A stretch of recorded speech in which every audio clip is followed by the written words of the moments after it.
I'm visiting with someone that I was interested in as a person of interest for the show, and his name is Underwood Mitchell, and I'm glad to have you here, Underwood. You have quite a history. Well, how old are you? I was 97 2 weeks ago. You're 97 years old, and so you obviously have lived a lot of different things throughout history. Right, yes, very And much. I know that what first intrigued me about you is that I hear you teach an exercise class Right. at 97. Well, I started 8 years ago, Oh my goodness. and I took over the leadership about 7.5 years ago. Wow. So we had a lady in our church that wanted to help her mother do some exercise, and so Area on Aging helped her get started in her church. It was 5 of us, the original 5 of us showed up. I was the only man. And after about 6 months, the lady had to drop out to take care of her mother. She couldn't do it anymore, so they asked me if I would take over leadership, and I did, and it's been rewarding and helpful in more ways than just exercise, but emotionally as well. Made contacts with a lot of people that I haven't been in contact with, made a lot of friends, and we have anywhere from 30 to 35, My goodness. 3 times a week, Monday, Wednesday, and Friday. So did you do it this morning? No. No. Well, no. This isn't Wednesday either. So. I've had an attack of kidney stone. Oh dear. So I'm incapacitated the last several times. But Do you open it up to people not even in your church? anybody, Okay. anybody that's willing to put out the effort, and if they want to spend about 45 minutes, and I tell everybody can do something. Movement is medicine. Right. I agree with that. And if you do nothing but wiggling your fingers. And we have several people that's in their 90s, and of course they're mostly women. We probably got 8 or 10 men. Some of them come with their wives, and there's some men that comes single. And I get a big kick out of it, and I all the time the ladies tell me, how much they enjoy the exercise and the emotional part of it, getting out and meet with Sure. people, mingling with people. So what you said Monday, Wednesday, and Friday, but how would people come to the class? What time and where is it? 10 o'clock at the First Methodist Church Living Center. Okay. It's on the south entrance. They've kind of turned that over to us, and we open up. Billy Sue Lawrence opens, and I open up usually around a little after 9, around 9 o'clock. And we're there if anybody wants to come early. They can come and walk around the building, inside the building. And then at 10 o'clock, we ring the bell. We start exercising about 45 minutes. We're ready to go home. And I'll be ready for a nap then. anybody can come. Glad to have them. But we've got plenty of room. We can take care of. I think we have around somewhere between 50 and 60 that's on the list. I think the most we've ever had was 46. That's a lot. Yeah, but we can expand back into the into the room, and so we can. So if that's something that interests you, come on Monday, Wednesday, and Friday at the Methodist Living Center, the First Methodist Church, at 10 o'clock. Right. Okay. I also want to talk. I know you do woodworking.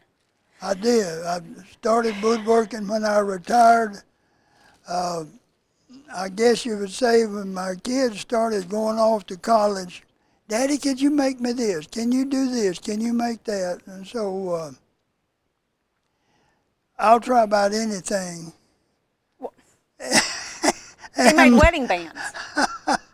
And then my grandkids come along, make things for my grandkids, great-grandkids, and then people.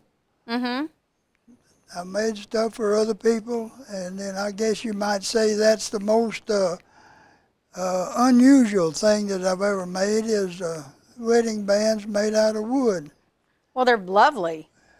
You know, I think I may have a bowl that perhaps you and Jim Wyatt might, anyway, from... Yeah, Jim Watt was famous for bowls. Right, and I don't know if you had, and some, I have a pen as well, and I don't know if that was him or you, but... Or Ralph Parkinson also did that. Oh, okay. My specialty was the woven type baskets, bread baskets. Well, I didn't end up with one of those. Underwood. I think I got gypped. I know for a while we would give a basket to new members that joined the church. Oh, I see. So there's quite a few scattered around the countryside that baskets that I made. So I made hundreds of them. So You've seen a lot of changes from the time. Have you always lived here? no. Okay. I moved here in 1950, Okay. April 1950. Okay. And but fresh out of college, first job. Been here ever since. Raised my family here. Home is home now because there's nothing back where I was raised, and Right. no family, no. Of course, Well, your family is kind of infiltrated here. Like your cat, he brought his daughter with him, but you didn't always live here. So, anyway. No, but she was born and raised here, Right. and she's come back for the last several years, and so I have two of my children here. So. Well, I certainly appreciate. I would love to invite you to come back. If you have, you may go home and think of things that I should have talked about that. What an interesting thing that would have been to say. Or do you have something that you would like to share with our audience about your life that? Well, you might say that I've done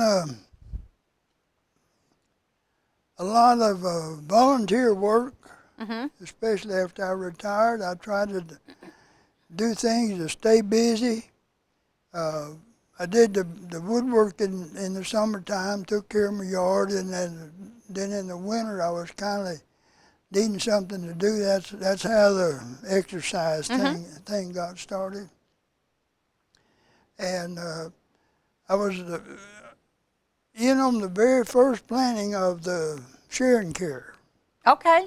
And another man and I represented our church at the first meeting they had, and I brought them information back to our church, and we got involved with sharing care. After I retired, I then volunteered for every Monday afternoon in the kitchen for 16 years, and so I've been involved. Keeps you young. You're 97 years young. Yes. And you stay active, which is wonderful. I'm trying to stay active and keep busy, and Well, I think you're succeeding. I'm still living by myself, taking care of myself. You still live in the house where you? No, Okay. I have. I've sold it to my grandson, and I moved into those apartments off of Cottonwood Road. I gotcha. Okay. And that's one of the best things that ever happened to me when I You downsized. downsized and don't have to worry about climbing stairs and falling, stuff like that. That's a good idea.